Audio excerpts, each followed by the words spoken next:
Shri Gayatri tours and travels Chardham యాత్ర complete travel plan. Tamil Nadu రాజకీయాలపై super star Rajinikanth సంచలన కామెంట్స్ చేశారు. ఎందుకంటే తమిళనాడులో విజయ్ గెలిచిన తరువాత రజనీకాంత్ వెళ్లి స్టాలిన్ ని కలవటం, ఈ అంశం మీద తీవ్రంగా చర్చ జరుగుతోంది. దీని మీద రజనీకాంత్ మీద ఒక నెగిటివ్ ప్రచారం జరుగుతూ ఉంది. అంటే విజయ్ ఓటమిని రజనీకాంత్ యాక్సెప్ట్ చేసుకోలేకపోతున్నారని కానీ, లేకపోతే స్టాలిన్ ని సపోర్ట్ చేస్తున్నారని కానీ, ఈ రకంగా కూడా అంటే డిఎంకేని సపోర్ట్ చేస్తున్నారని కానీ, ఇలా కూడా రజనీకాంత్ మీద ఒక ప్రచారం జరుగుతుంది.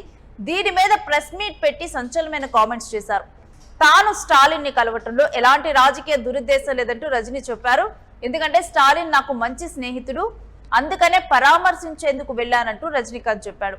ఇక విజయ్ ని సీఎం కాకుండా అడ్డుకోవాలని నేను చూడలేదంటూ రజనీ క్లారిటీ ఇచ్చారు.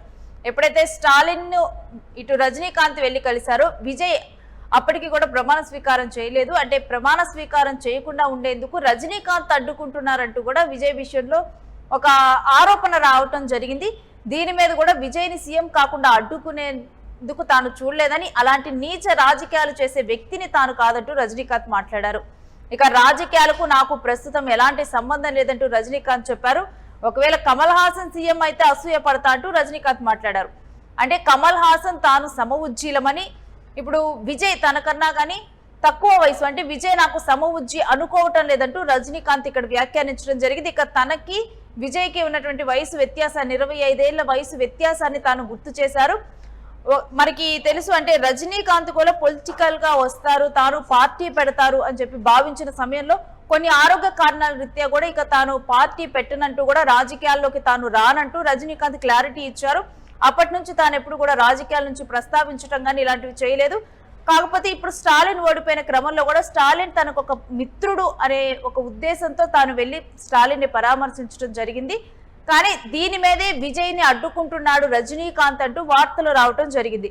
ఇక విజయ్ నాకు సమఉజ్జి కాదు, కమల్ హాసన్ తన ఏజ్ కి దగ్గర కాబట్టి వాళ్ళిద్దరూ ఒకేసారి సినీ ప్రస్థానం మొదలు పెట్టడం కాబట్టి, అందుకని ఒకవేళ కమల్ హాసన్ సీఎం అయితే నేను అసూయ పడేవాణ్ణి అంటూ కూడా రజనీకాంత్ మాట్లాడారు. ఇక అన్ని పార్టీల్లోనూ నాకు అభిమానులు ఉంటారు, తమిళనాడు ప్రజలు మార్పు కోరుకున్నారు, అందుకే విజయ్ గెలిచాడు అంటూ రజనీకాంత్ విజయ్ గెలుపు గురించి మాట్లాడారు.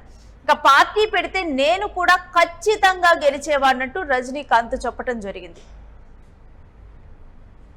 தோத்தது எனக்கு கொஞ்சம் சங்கடமா இருந்தது. அதுக்காக ஒரு நண்பனுங்கிற முறையில, நட்பு முறையில அவரை போய் நான் பார்க்க, அதுக்கு நான் இந்த விஜய் சிஎம் ஆகக்கூடாது, பவருக்கு வரக்கூடாது, அதை தடுக்கிறதுக்கு ரஜினி அங்கே போயிருக்காங்க, வேற ஏதோ 2 பெரிய பார்ட்டியை சேர்க்கணும்னு சொல்லி பேசுறாங்க அப்படின்னு சொல்லி விமர்சனங்கள் வெளியே வருது. அந்த சூழ்நிலையில அதெல்லாம் பேச முடியுமா? அப்படி பேச ஒரு தரங்கெட்ட ஆளு ரஜினிகாந்த் இல்லை. அது தெளிவுபடுத்தல. 2வது நான் அவர் வாழ்த்து சொல்லல, ஏர்போர்ட் போகும்போது வாழ்த்து சொல்லல. அவர் ஜெயிச்ச உடனே எக்ஸ் தளத்துல என்னுடைய வாழ்த்துக்களை நான் அவருக்கு பதிவிட்டார். அந்த குழப்பத்துல தோத்தது. ఇక ఈ అంశం గురించినటువంటి డీటెయిల్స్ మా ప్రతినిధి మల్లికార్జున్ అడిగి తెలుసుకుందాం. మల్లికార్జున్, రజనీకాంత్ ఇచ్చినటువంటి ఒక క్లారిటీతో అందరికీ కూడా, అంటే ఈ అంశానికి రజనీకాంత్ మీద జరుగుతున్నటువంటి ఒక నెగిటివ్ ప్రచారానికి వీటన్నిటికీ తెరపడినట్లేనా? ఏదైతే తమిళనాడు సీఎం గా ఉన్నటువంటి విజయ్ ని గతంలో సీఎం గా ప్రమాణ స్వీకారం చేయకుండా సూపర్ స్టార్ రజనీకాంత్ అడ్డుకున్నారని చెప్పేసి కూడా గతంలో నెగిటివ్ ప్రచారం జరుగుతుంది తమిళనాడు వ్యాప్తంగా.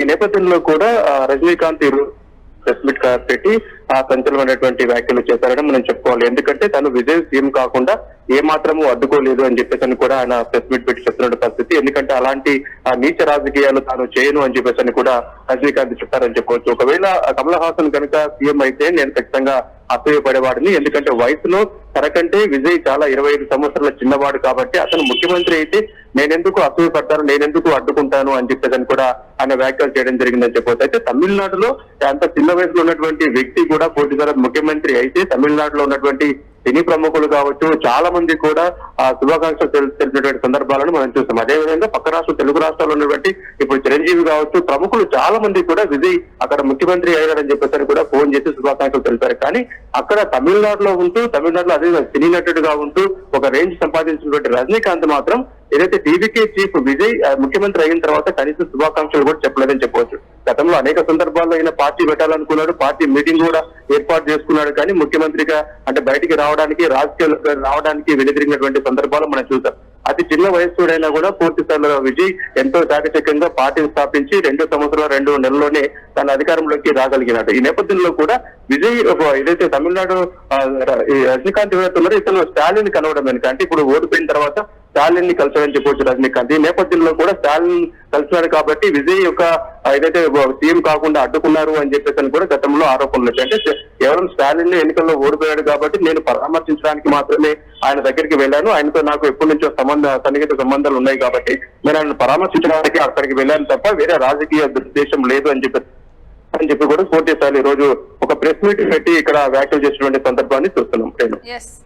ఇక మల్లికార్జున్, ఒకప్పుడు అంటే రజనీకాంత్ కూడా పార్టీ పెట్టబోతున్నారు, రజనీకాంత్ రాజకీయాల్లోకి వస్తారని అనుకున్నారు. కానీ తనకున్నటువంటి ఆరోగ్య కారణాల దృష్ట్యా ఇక తాను రాజకీయాల్లోకి రానంటూ తేల్చేసి చెప్పారు రజనీకాంత్. ఇక ఆ తర్వాత మరలా కూడా ఇప్పుడు రజనీకాంత్ పేరు రాజకీయాల్లో మనకి వినిపిస్తూ ఉంది. ఇక ఇక్కడే కమల్ హాసన్ ఉద్దేశిస్తూ కూడా రజనీకాంత్ కమల్ హాసన్ సీఎం అయితే నేను అసూయ పడతా అంటూ ఒక స్టేట్మెంట్ ఇచ్చారు. అంటే ఇప్పుడు సమవుచ్చి కాదు కాబట్టి, విజయ్ నాకు సమవుచ్చి కాదు కాబట్టి, చాలా చిన్నవాడు కాబట్టి ఆయన ముఖ్యమంత్రి అయితే నాకు ఎలాంటి అసూయ లేదు, అతను నేను ముఖ్యమంత్రి కాకుండా కూడా నేను అడ్డుకోలేదు అని చెప్పేసి అంటున్నారు. ఒకవేళ కమల్ హాసన్ అయితే నేను ఖచ్చితంగా అసూయ పడేవాడు. అంటే ఇక్కడ అసూయ అన్నవాడు మనం చూడాలి. అప్పుడు చిన్న వయసు చిన్నవాడైనా కూడా ఈ రోజు అసూయ పడుతున్నాడు కాబట్టి శుభాకాంక్షలు తెలపలేను అన్న విమర్శలు కూడా వ్యక్తమవుతున్నాయి. ఎందుకంటే పక్క రాష్ట్రాల్లో ఉన్నటువంటి సినీ నటులు ఎవరైతే ఉంటారో, మెగాస్టార్ కావచ్చు, చాలా మంది కూడా ఆయనకు ప్రముఖులందరూ కూడా ఫోన్ చేసి ఒక తక్కువ టైంలో పార్టీ స్థాపించి ఇక్కడ విజయం సాధించారు విజయ్ అని చెప్పేసి కూడా అందరూ శుభాకాంక్షలు తెలిపినటువంటి సందర్భాన్ని మనం చూసాం. కానీ రజనీకాంత్ అక్కడ సూపర్స్టార్ గా వెలిగినటువంటి రజనీకాంత్, ఎంతో పేరు ప్రఖ్యాతులు ఉన్నటువంటి రజనీకాంత్, కష్టపడి పైకి రజనీకాంత్ ఎందుకు విజయ్ కి శుభాకాంక్షలు తెలపలేదు. ముఖ్యంగా స్టాలిన్ కి ఏదైతే రజనీకాంత్ అనుకూలంగా ఉన్నారు కాబట్టి, ఆ పార్టీతో అలయన్స్ లో ఉన్నారు కాబట్టి, ఇంటర్నల్ గా ఆయన సపోర్ట్ చేస్తున్నాడు కాబట్టి ఈ రోజు శుభాకాంక్షలు తెలపలేదని చెప్పేసి కూడా రూమర్స్ వచ్చాయని చెప్పొచ్చు. ఈ క్రమంలో కూడా రజనీకాంత్ ఒక ప్రెస్ కాన్ఫరెన్స్ పెట్టి స్టాలిన్ తో రాజకీయంగా ఎలాంటి మాకు ఇది లేదు, కేవలం ఆయన ఎన్నికల్లో ఓడిపోయాడు కాబట్టి అతను కలవడం జరిగింది, విజయ్ ముఖ్యమంత్రి అవడం పట్ల తనకు ఎలాంటి అభ్యంతరం కానీ అసూయ కానీ లేదు అని చెప్పుకొస్తున్నారు. ఏదేమైనప్పటికీ కూడా రజనీకాంత్ పెడితే గెలిచేవాడిని అంటూ కూడా క్లియర్ గా రజనీకాంత్ ఒక స్టేట్మెంట్ ఇచ్చేశారు.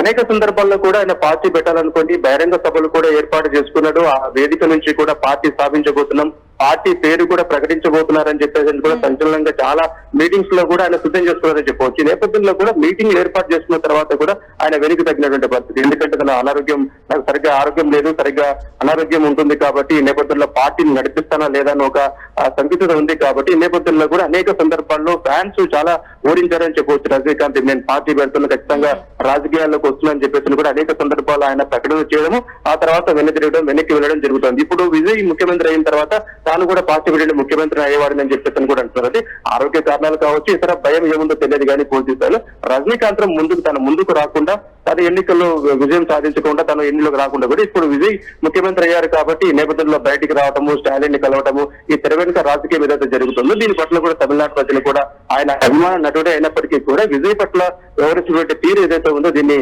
ఆక్షేపిస్తున్నారు. పూర్తి స్థాయిలో రజనీకాంత్ పైన కాస్త వ్యతిరేకత అక్కడ వచ్చేటువంటి అవకాశం కూడా కనపడతా ఉంది. Right Mallikarjun, thanks for the details. ఇక విజయ్ సీఎం అయిన తర్వాత రజనీకాంత్ తనని అంటే చాలా మంది కూడా సోషల్ మీడియా వేదికగా కూడా విజయ్ ప్రమాణ స్వీకారం చేయనప్పుడు కమల్ హాసన్ కూడా మాట్లాడటం జరిగింది. కానీ ఈ సందర్భంలో రజనీకాంత్ దీని గురించి నోరు మెదపలేదు. తర్వాత వెళ్లి స్టాలిన్ ని కలిశారు. సో స్టాలిన్ ని కలవటంతో కూడా రజనీకాంత్ డిఎంకేని సపోర్ట్ చేస్తున్నారు. విజయ్ మీద ఒక జలస్ తో ఉన్నారు రజనీకాంత్ అని చెప్పి కూడా విజయ్ ఫ్యాన్స్ లో గానీ కొంతమంది ప్రచారం మొదలు పెట్టారు. అయితే రజనీకాంత్ ఈ అంశంలో ఒక క్లారిటీ ఇచ్చేశారు. స్టాలిన్ కేవలం తన స్నేహితుడు కాబట్టి తాను కలిశాను. అదే విధంగా విజయ్ విషయంలో చూసుకుంటే కనుక విజయ్ మీద అసూయ పడటానికి తనకు కారణం లేదు. ఎందుకంటే విజయ్ తనకన్నా చిన్న వయసు వాడు. అదేవిధంగా విజయ్తో తనకు అసలు ఎటువంటి కంపారిజన్ లేదు. అంటే అంటారు కదా పెద్దలు, మనం పోటీ పడటానికైనా గానీ ఒక సమవుజ్జి అనే వాళ్ళు ఉండాలని. విజయ్ తన సమవుజ్జి అని రజనీకాంత్ ఫీల్ అవటం లేదు. ఒకవేళ కమల్ హాసన్ కనుక గెలిచి ఉంటే, అప్పుడు తను సీఎం అయి ఉంటే ఒకవేళ అసూయ పడేవాడినేమో అంటూ కూడా రజనీకాంత్ ఇక్కడ వ్యాఖ్యానించడం జరిగింది. ఇక మనందరికీ కూడా తెలిసిన విషయమే, ఒకప్పుడు రజనీకాంత్ ఈ పార్టీ పెట్టబోతున్నారు, ఆ పార్టీ పెట్టబోతున్నారని చాలా పేర్లు తెర మీదకి వచ్చాయి. అదే సమయంలో ఆయన ఆరోగ్యం బాగోక ఆయన విదేశాలు వెళ్లి చికిత్స తీసుకున్నారు. ఇక అలాంటి ఒక పార్టీని పెట్టి తాను నడిపించలేకపోయినా కానీ అదొక ఫెయిల్యూర్ లాగా మారిపోతుంది. అదేవిధంగా ఆ పార్టీ వల్ల రజనీకాంత్ మీద ఇంకా స్ట్రెస్ పడితే తన ఆరోగ్యం మరింత క్షీణిస్తుందని చెప్పి ఆ సమయంలో వెనక్కి తగ్గారు. అందుకని ఒకవేళ పార్టీ పెడితే నేను ఖచ్చితంగా గెలిచేవాడినట్టు రజనీకాంత్ క్లారిటీ ఇచ్చి, ఇక తన అభిమానులు అనేవాళ్ళు ప్రతి పార్టీలోనూ ఉంటారు, ఇప్పుడు విజయ్ పార్టీలో కూడా ఉన్నారు అన్నట్లుగా కూడా ఇక రజనీకాంత్ ఒక క్లారిటీ ఇవ్వటం అయితే జరిగింది. దీంతో తన మీద జరుగుతున్నటువంటి ఒక నెగిటివ్ ప్రచారానికి రజనీకాంత్ అయితే తెరదించారు. మరి చూడాలి, ఇంకా కూడా ఇదే రకమైన పోస్టులు పెడతారా రజనీకాంత్ అంశం మీద, లేకపోతే ఇక్కడతో వాళ్ళు కూడా రజనీకాంత్ అసూయ అనే అంశానికి స్వస్తి పలుకుతారా సోషల్ మీడియాలో? 2016 அரசியல் வரையும் சொன்ன பிறகு நான் ஏர்போர்ட்டுக்கு போகும்போது யூஸ்வலாக அங்கே இருக்கவங்க அந்த போர்டிங் கார்டு வாங்கிட்டு இருப்பாங்க, அவங்களுக்கு கேட்கறது தான் வழக்கம், மீடியா யாராவது இருப்பாங்களா அப்படின்னு. அதே இதில் மீடியா யாராவது இருப்பாங்களான்னு கேட்டேன் பெங்களூர் போகும்போது. மீடியா யாரும் இல்லைன்னு சொன்னாங்க. சரி சொல்லி நான் போயிட்டு இருக்கும்போது திடீர்னு ஒருத்தர் ஒரு மீடியா ஆள் மாதிரி தெரியல எனக்கு, ஒரு சின்ன ஃபோன் வச்சுக்கிட்டு விஜய் ஒரு முதலமைச்சர் இருக்காரு அப்படின்னு சொன்னேன். நான் என்ன செகண்ட் ஷாக், அதை மீடியா மாதிரியே தெரியுது எனக்கு, ஃபோன் வச்சுக்கிட்டு நான் அப்படியே பார்த்து சிரிச்சு நான் போயிட்டேன். அதுக்கு வாழ்த்துக்கள் சொல்லலை அப்படின்னு சொல்லி அதுக்கு ஒரு விமர்சனம். இன்னொன்று விஜய் மாதிரி எனக்கு பொறாமை அப்படின்னு. நான் அரசியல் இல்லை, அரசியல் நான் இல்லைன்னு சொல்லி விலகி ஆச்சு. நான்